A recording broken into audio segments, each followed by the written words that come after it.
O que é que o texto está dizendo? Que o primeiro foi culpado da desobediência. Mas o segundo foi culpado da ignorância. Aliás, anote em algum lugar que daqui a algum tempo, provavelmente isso será uma mensagem. Culpado pela ignorância. Porque esse que não conhecia a vontade do seu Senhor poderia até tentar apresentar algum tipo de desculpa. Eu só não fiz porque não sabia. O Senhor diz, é por isso que você vai ser julgado menos do que ele. O seu juízo será menor, menos rigoroso do que o outro. Porque o outro deliberadamente desobedeceu o que sabia e você não sabia. Mas você é culpado de não saber. Eu e você temos a responsabilidade de procurar entender qual é a vontade de nosso Senhor para executá-la. Se deixamos de fazer a vontade porque não sabemos, talvez não seja o mesmo ato de afronta de quem desobedece sabendo. No entanto, isso não nos torna alguém que não responda por não ter buscado o conhecimento. E tem muita gente apenas se defendendo. Não, eu felizmente arruinei meu casamento porque eu era ignorante. E a pergunta a ser feita é, por que viveu nessa ignorância sobre as leis que Deus estabeleceu para o funcionamento do matrimônio? Não criei meus filhos direito porque eu não sabia. E por que é que não procurou saber ou tomar conhecimento? Culpado pela ignorância. Mas isso é cena dos próximos capítulos. Vamos voltar aqui. Além do choque ou da harmonia de vontades, algo que nos ajuda a olhar essa questão do roteiro de Deus. Segundo Reis, capítulo 13. Eliseu fala para o rei Joás, abre a janela que dá para o oriente, ele abriu. Atira, ele atirou. Quando atirou, vem a profecia. Essa é a flecha da vitória do Senhor contra os sírios. Ele estava em guerra. Ele diz, ferirás os sírios em Afeca até os consumir. Era literalmente até acabar com a sua raça. Aquilo era uma guerra geracional. Essa foi a palavra liberada. A palavra revela o quê? A vontade de Deus, o plano de Deus, o roteiro previamente escrito. Aí Eliseu vira para o rei e diz, agora atira no chão. Eu entendo que o rei entendeu que era um ato profético. Quando a janela é aberta e a flecha é atirada e diz, essa é a flecha da vitória do Senhor. Ela não virou um míssil balístico de alta potência, caiu na Síria e destruiu o inimigo. A flecha em si provavelmente não foi muito longe, além do quintal da casa do profeta. Então ele sabe que aquilo é uma encenação. Aí Eliseu vira para aí e diz, agora atira no chão. E a Bíblia diz que o homem tirou 1, 2, 3. E para na terceira. Versículo 19 de 2 Reis 13 diz que Eliseu ficou indignado. Irado, diz o original. Imagina Eliseu olhando para ele com aquela cara de por que parou por quê. E ele diz, 5 ou 6 vezes você tinha que ter ferido o chão. Ele diz, então feririas os sírios até os consumir. Em outras palavras, agora não vai ferir mais. Mas não era isso que estava no roteiro de Deus? Pois é, mas você, coautor, acabou de rebaixar a dimensão de vitória. Você ainda vai viver vitória, mas não aquilo que Deus tinha planejado. Porque você limitou isso a algo menor do que Deus claramente revelou, mas você se recusou a crer. Então, quando nós começamos a entender que mesmo nos movendo na direção do roteiro, nós ainda regulamos a intensidade, isso muda as coisas completamente de figura e coloca sobre nós uma responsabilidade. Eu tenho visto pessoas, muitas vezes, zombando dessas verdades que falamos, porque elas estão numa visão tão determinista e fatalista que diz, não, o livre-arbítrio que você acha que tem é um engano. Você está iludido sobre ele. Mencionei algumas semanas atrás um filme que no meio de todo o roteiro que se propõe a ser uma comédia romântica, ele fica brincando, eu diria até zombando, de questões como livre-arbítrio, predestinação, determinismo. Não sei quem viu o filme, mas ele chama Agentes do Destino. Um camarada, todo dia que ele vai encontrar uma pessoa, que no final toda a história romântica, né, do filme vai rolar entre ele e ela, tem algumas pessoas que interferem sem que ele perceba, para que aquele encontro não aconteça. Até que finalmente um dia, um deles falhou, deu bobeira, o encontro acontece. E agora eles começam a lutar para evitar. Um dia ele descobre esses agentes do destino, que para mim na crítica é uma zombaria da ação dos anjos que cooperam com o plano e o propósito de Deus. A Bíblia diz que são espíritos ministradores enviados a serviço daqueles que hão de herdar a salvação. E quando ele descobre que eles estão interferindo e lutando contra aquilo para que não aconteça a vontade deles, sim do plano maior, ele diz, e o livre-arbítrio onde é que fica? A pessoa olha para ele e diz, o fato de você ter escolhido o restaurante, o fato de você poder escolher o cardápio, perdão, não significa que você tenha escolhido o restaurante. E muitas vezes essa frase ela tem sido usada para simplesmente zombar desse princípio. Não, você acha que tem livre-arbítrio, tem poder de escolha? Deus deixou escolher o prato. O restaurante foi ele que escolheu. Então, apesar da frase em si não ter nenhum conteúdo bíblico ou teológico, eu acho que ela merece ser entendida, porque algumas vezes você vai se deparar com esse tipo de pensamento ou zombaria das pessoas.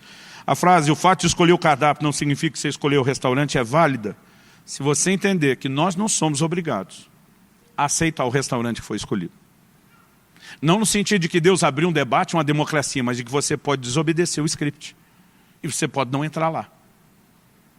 Agora, é fato que muitas vezes Deus escolheu algo e nos coloca dentro para algo menor, sim, porque nós não podemos, quando falamos da vontade do homem, ignorar o propósito divino, um plano pré-estabelecido.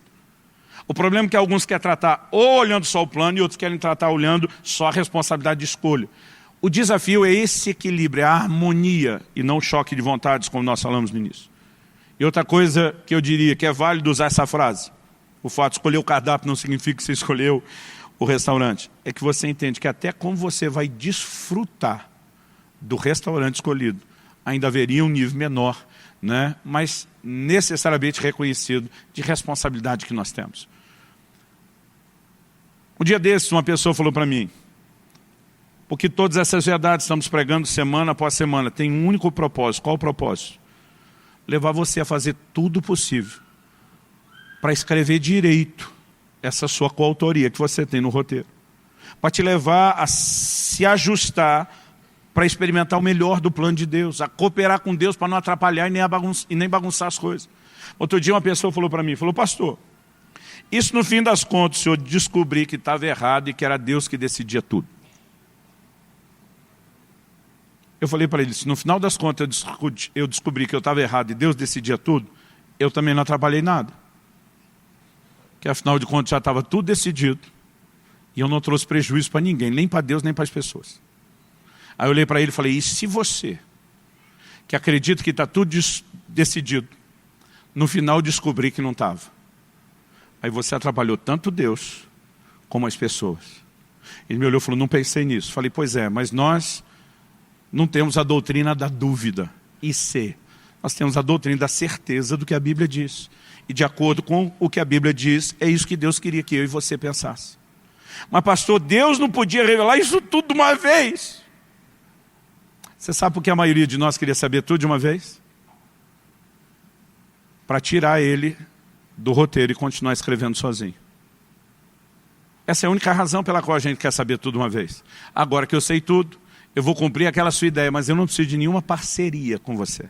Eu não preciso te consultar, eu não preciso te ouvir, eu não preciso descobrir o que você acha. Eu não tenho que viver os processos de entender e me harmonizar com a sua vontade.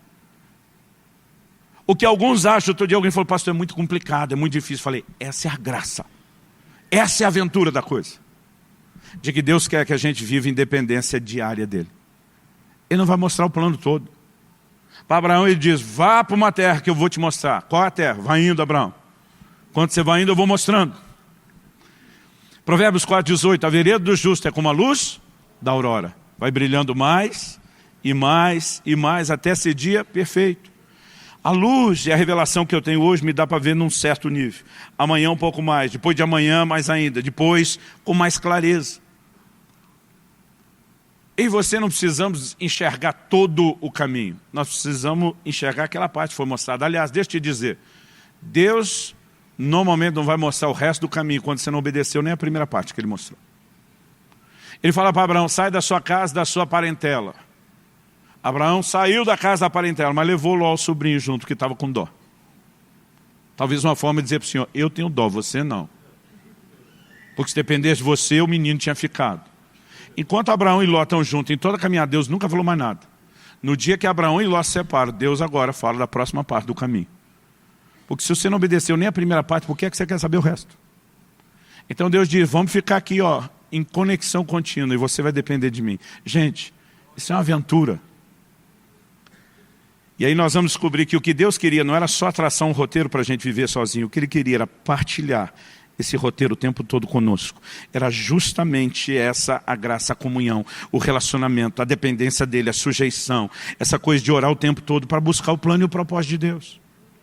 Agora, sabe qual é o nosso problema? A maioria de nós nem lembra que Deus tem um plano. E os poucos de nós que lembramos, a gente nem luta para que isso seja vivido.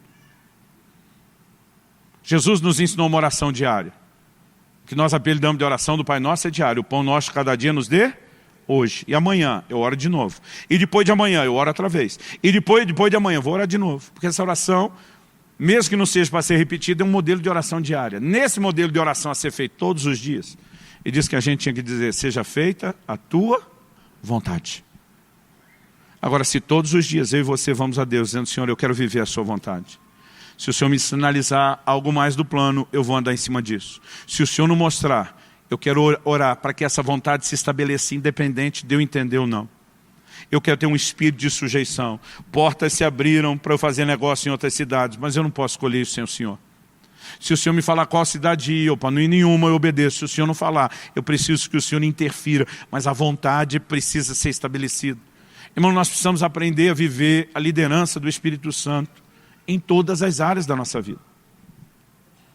Enquanto alguns acham que a coisa é complicada demais, eu acho que a escolha deles é que é sem graça demais. Você ter Deus intervindo em todas as áreas da sua vida, todo dia, irmão, todo dia, é uma aventura, é algo fantástico. E Deus quer que você viva essa aventura, sendo um coautor do roteiro divino.